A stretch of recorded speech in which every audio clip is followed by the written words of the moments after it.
La belle surprise de l'Australie lors de la Coupe du Monde 2006. C'est le sujet de cette vidéo d'aujourd'hui. Et on continue les vidéos sur l'historique de la Coupe du Monde, à l'occasion de la Coupe du Monde 2022 qui est riche en surprises en ce moment avec les éliminations.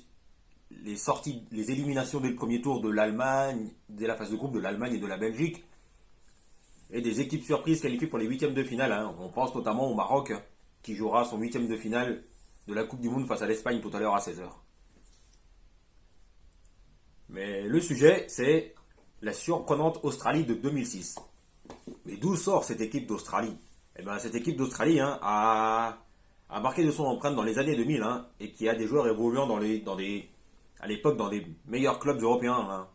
On peut penser notamment aux stars Mark Viduka et Harry Kewell qui ont fait le bonheur de Leeds en première ligue au début des années 2000, notamment en Ligue des Champions. Je pense que les anciens s'en souviennent très bien, y compris moi évidemment.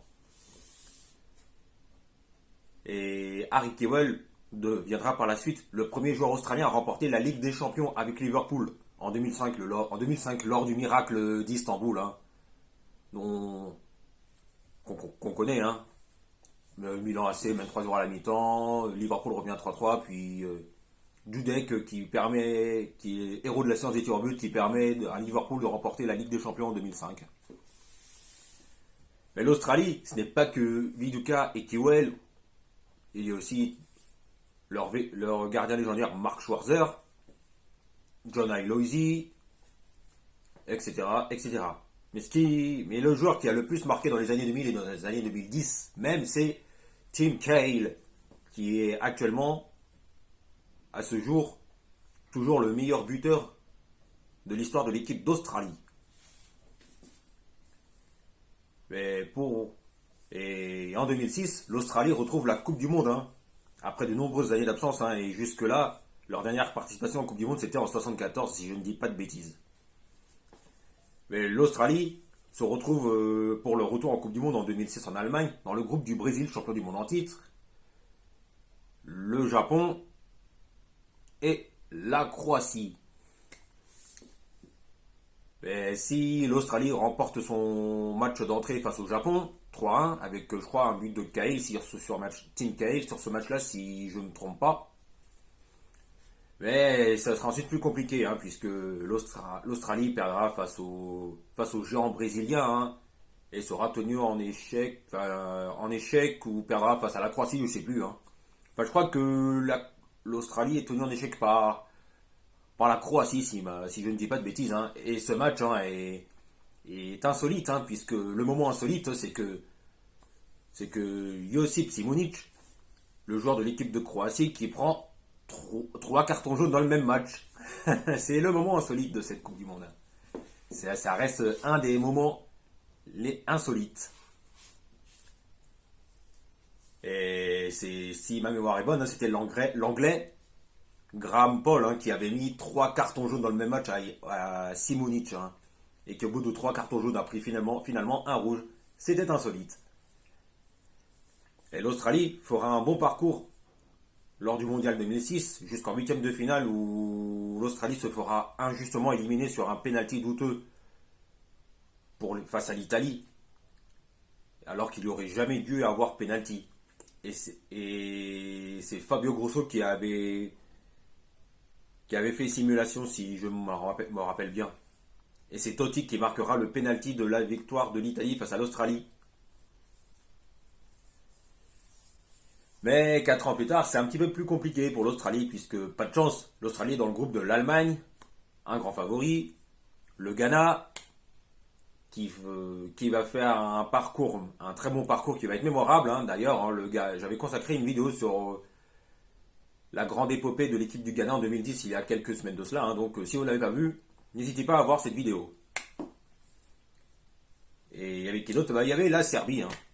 Pas de chance pour l'Australie qui perdra face à l'Allemagne et qui aura tout de même 4 points et qui terminera à égalité avec le Ghana justement avec 4 points. Mais C'est le Ghana qui sera qualifié pour les huitièmes de finale grâce à la meilleure différence de but. Et le Ghana qui fera un très bon parcours lors de cette Coupe du Monde 2010 en Afrique du Sud, qui sera mémorable et qui restera dans les mémoires. Et l'Australie retrouve la Coupe du Monde 4 ans plus tard, mais là aussi, pas de chance, puisque l'Australie se retrouve dans un groupe très compliqué, là, on va pas se mentir, avec l'Espagne, championne du monde en titre, les Pays-Bas, finalistes aussi, et le Chili, qui est revenu au top des meilleures nations sud-américaines. Et là, ça se confirme, puisque l'Australie va perdre son match d'entrée face au Chili, de la génération Vidal et Sanchez, va perdre aussi face aux Pays-Bas et face à l'Espagne. D'ailleurs, j'avais aussi consacré une vidéo sur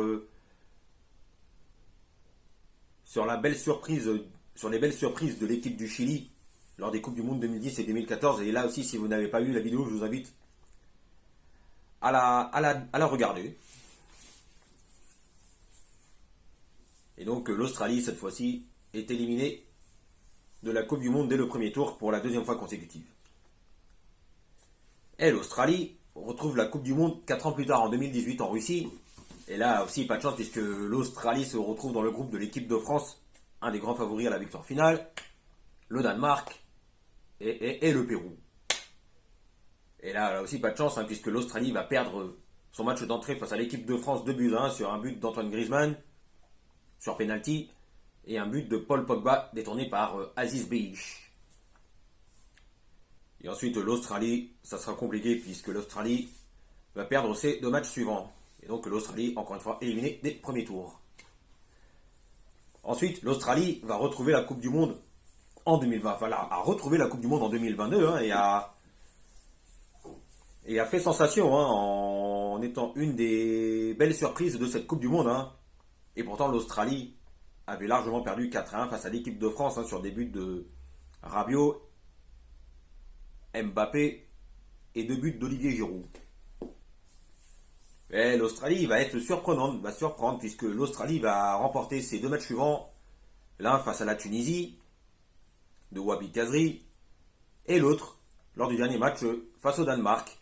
Ce qui fait que l'Australie termine deuxième derrière la France. Et l'Australie fera un bon parcours jusqu'en 8e de finale, où l'Australie va plus ou moins tenir tête à l'Argentine.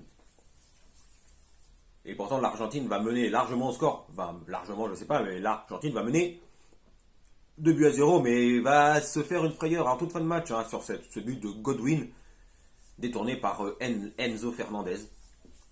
Et on a longtemps cru à l'égalisation des Australiens, afin de pousser les Argentins en prolongation. Mais il y a Emiliano Martinez qui est le sauveur de cette équipe d'Argentine et qui permet à l'Argentine de se qualifier pour les quarts de finale dans un match avec de la difficulté en fin de match tout de même.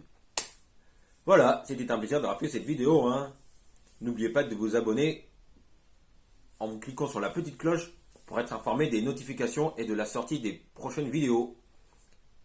Et la prochaine vidéo, je ne sais pas quand je la publierai, mais ce sera pour les pronostics de NXT Deadline, le nouveau pay-per-view NXT qui aura lieu ce week-end, dans la nuit du samedi 10 décembre au dimanche 11 décembre. Sur ce, bonne journée à tous, et puis c'est tout. Allez, salut à tous.